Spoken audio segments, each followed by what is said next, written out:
Hola chicos, muy buenos días. Vamos a dar inicio a nuestra clase de filosofía, pero antes de comenzar vamos a recordar que nosotros estamos contextualizados dentro de la filosofía ática, aquel periodo de la filosofía en donde se da el giro antropológico, porque la reflexión filosófica comienza a centrarse ya en el ser humano, en el hombre, en la educación, en la política, en la moral.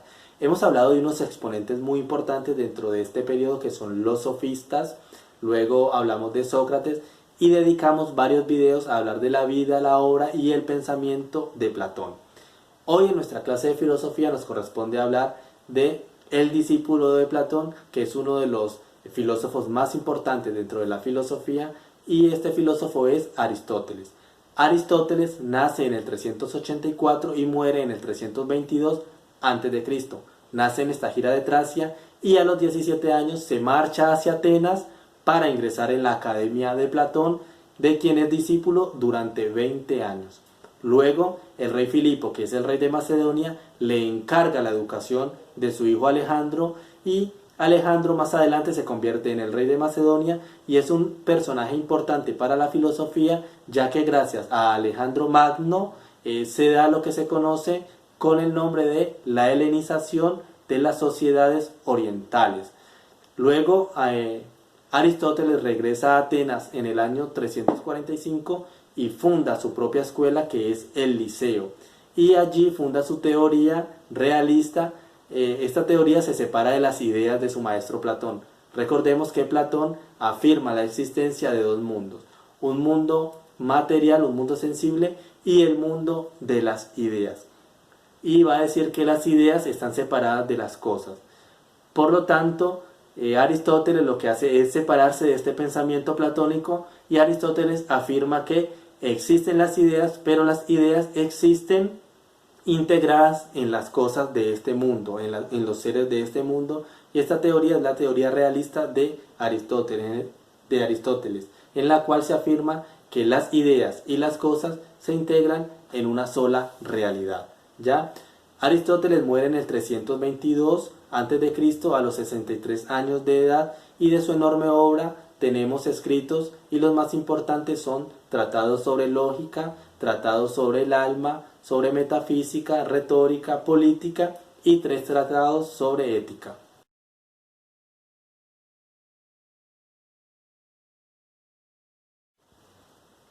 Vamos a hablar entonces ahora de lo que es la concepción aristotélica de ciencia, pero antes vamos a decir que Platón concebía la ciencia como dar razón de las ideas, arquetipos o modelos que, una vez conocidos, hacen comprensibles las cosas. Aquí entra lo que es el conocimiento episteme, el conocimiento superior, que para Platón era el conocimiento propio del mundo de las ideas, un conocimiento racional que produce ciencia. ¿Listo? Y Aristóteles, por el contrario, nos va a decir que la ciencia es la explicación de las cosas a través de sus causas y principios. Aristóteles, chicos, es el gran sistematizador del saber, es el primero en hacer una clasificación de las ciencias, y las clasifica en 3 grandes grupos. En el primer grupo tenemos las ciencias teóricas o especulativas, tenemos en el segundo grupo lo que son las ciencias prácticas, y en el tercer grupo tenemos lo que son las ciencias poéticas. Vamos a hablar de cada uno de estos grupos de ciencias.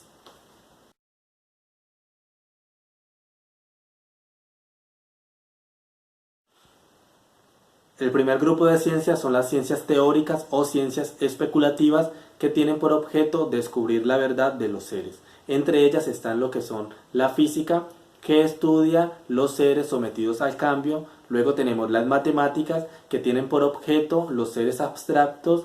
Y luego tenemos la filosofía primera o metafísica, que estudia al ser en cuanto tal.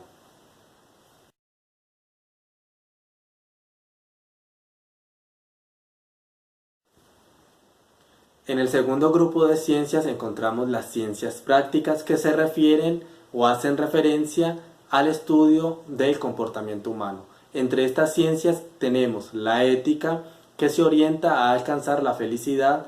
Tenemos la política, la cual está orientada a la organización de la polis, de la ciudad, y el bien común de los ciudadanos. Y por último tenemos la economía, que está orientada a la administración de los bienes de la casa.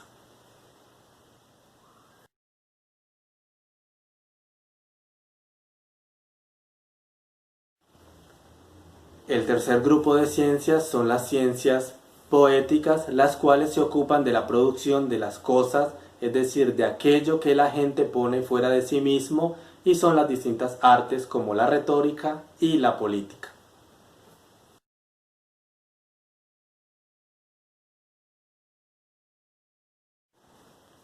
Vamos a hablar entonces ahora de lo que es la física en Aristóteles, y aquí implica hablar de lo que son los seres físicos y del movimiento. ¿Por qué? Porque primeramente vamos a decir que Aristóteles distingue entre dos tipos de conocimiento: el conocimiento especulativo y el conocimiento práctico. El conocimiento especulativo es aquel que está destinado a la verdad, y el conocimiento práctico es aquel que está más ligado a lo que es la acción. Y de las ciencias especulativas o teóricas, la primera de estas viene siendo la física, luego tenemos las matemáticas y por último la metafísica o la filosofía primera. Por lo tanto, la física es la ciencia que viene a estudiar lo que es la physis, es decir, la naturaleza, pero entendida esta como la constitución de los seres dotados de movimiento. Por lo tanto, la física se ocupa de las realidades físicas que están sometidas al cambio. Cambio y movimiento son dos términos similares, son dos términos análogos, son sinónimos aquí en filosofía. Entonces, según Aristóteles, la física se viene a ocupar de lo que es los principios y las causas que producen los seres naturales sometidos al cambio. Y desde este punto de vista aristotélico, la física viene siendo más metafísica que física. Por lo tanto, tendríamos que hablar de una física teórica. Y de esto, ¿qué podemos concluir? ¿Qué podemos deducir nosotros? Pues sencillamente deducimos que la física es la ciencia que estudia los seres reales dotados de movimiento, y que el estudio de la naturaleza implica una estrecha relación o el estudio también de lo que es el movimiento. Y hay tres términos análogos en Aristóteles que nosotros debemos comprender muy bien para poder distinguirlos y manejarlos. Estos tres términos son muy similares, son análogos, pero hay una distinción que debemos hacer para que nosotros podamos de una u otra forma manejarlos muy bien en filosofía aristotélica, y para más adelante en filosofía medieval poder comprender la filosofía de Santo Tomás, que retoma a este filósofo Aristóteles. ¿Listo? Entonces los tres términos son substancia, esencia y naturaleza. Hablemos de cada uno de ellos.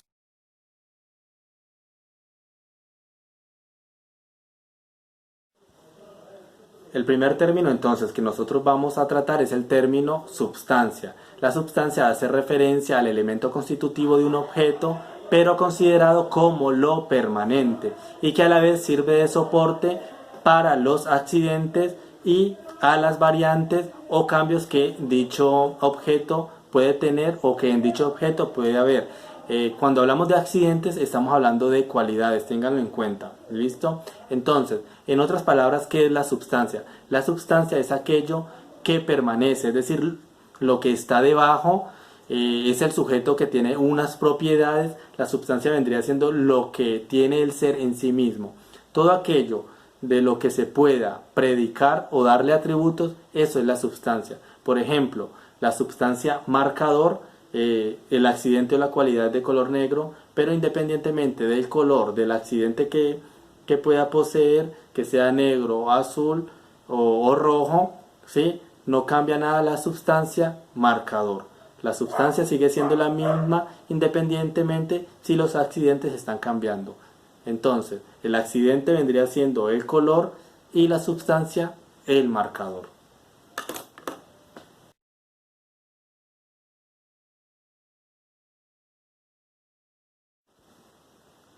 Pasamos a hablar entonces ya del término esencia.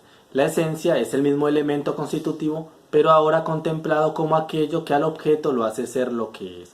Es decir, que la esencia es aquello que la cosa es y se conecta con la forma. La forma son el conjunto de elementos que hacen que una cosa sea lo que es y no otra. O también podemos decir que la esencia es el conjunto de rasgos que pertenecen a una sustancia, que si se pierde alguno de estos elementos ya no estamos ante una sustancia. Entonces la esencia es lo que es, lo que era el ser, ¿sí? Aquello que la cosa es. Esa es la esencia.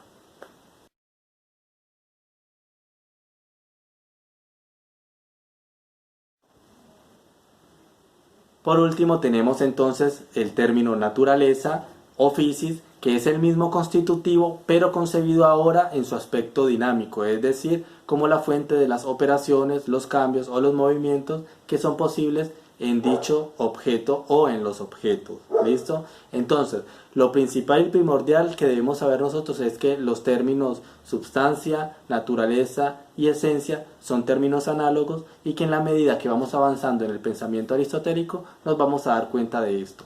Por ahora estamos introduciendo a este filósofo y nos falta hablar de muchas teorías que este filósofo ha planteado y que son importantes y que vamos a ir descubriendo y comprendiendo en la medida en que vamos avanzando en las clases y en los videos.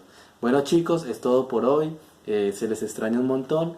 Espero que muy pronto nos reencontremos y que sigamos aprendiendo, que sigamos en esta dinámica de ir descubriendo el maravilloso mundo de la filosofía.